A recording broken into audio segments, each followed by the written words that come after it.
धनगर समाज बांधवांच्या वतीनं दीपक भाऊ बोराडेंच्या नेतृत्वात आज जो काही मोर्चा झाला सकल धनगर समाज बांधवांचा, त्या मोर्चामध्ये मराठा समाजानं सुद्धा आपला सक्रिय सहभाग घेतलेला आहे आणि धनगर समाज बांधवांच्या मागणीसोबत आम्ही पूर्वीपासून होतो, आहोत आणि यापुढेही राहणार। त्यामुळं धनगर आणि मराठे हे आपापल्या मागणीसाठी संविधानिक पद्धतीनं पुढे जात असतील तर तो मागणी करण्याचा अधिकार हा प्रत्येक समाजाला आहे।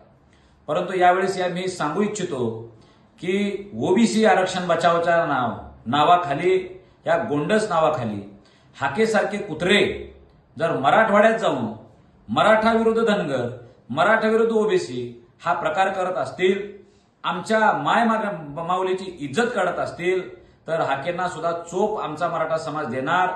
हाके म्हणजे धनगर समाज नाही आणि एखादा कुणी इकडे तिकडे बोलणारा म्हणजे तो समाज नसतो। आम्ही हाकेंना विनंती आहे की आज बघा, तुम्ही धनगर समाज बांधव जर रस्त्यावर उतरले असतील तर मराठे सक्रिय सोबत आहेत, बंजारा समाज रस्त्यावर उतरला आहे, मराठे सोबत आहेत, आम्ही विरोध केलेला नाही।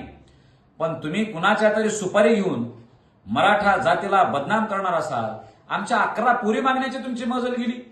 अरे तुम्ही जर म्हणला असता आमच्या 5 पुरी आहेत ओबीसी मधल्या, तुमच्या 5 पुरी आहेत, आपण एकमेकात केला असतं तर ती शाहू महाराजांची नीती राहिली असती। पण तुम्ही आमचे 11 पोरं तयार आहेत, अरे आमच्या माता माऊलींच्या इज्जतीवर जर तुम्ही हात घालणार असाल तर तुम्हाला 1 नाही 1000 वेळा चोप दिला जाईल।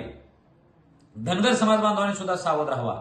हे आमच्या भावना भडकवायला लागलेत, तुमच्यात आणि आमच्यात भेद करायचा प्रयत्न करतोय।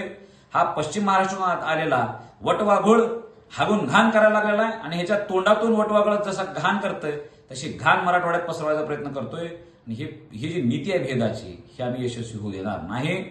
आम्ही मराठे, धनगर, बंजारा आम्ही सगळे एकमेकाच्या सोबत एकमेकाला साथ देणार आहोत। असे जर कोणी माणसं आले तर त्यांना चोप सुद्धा देणार।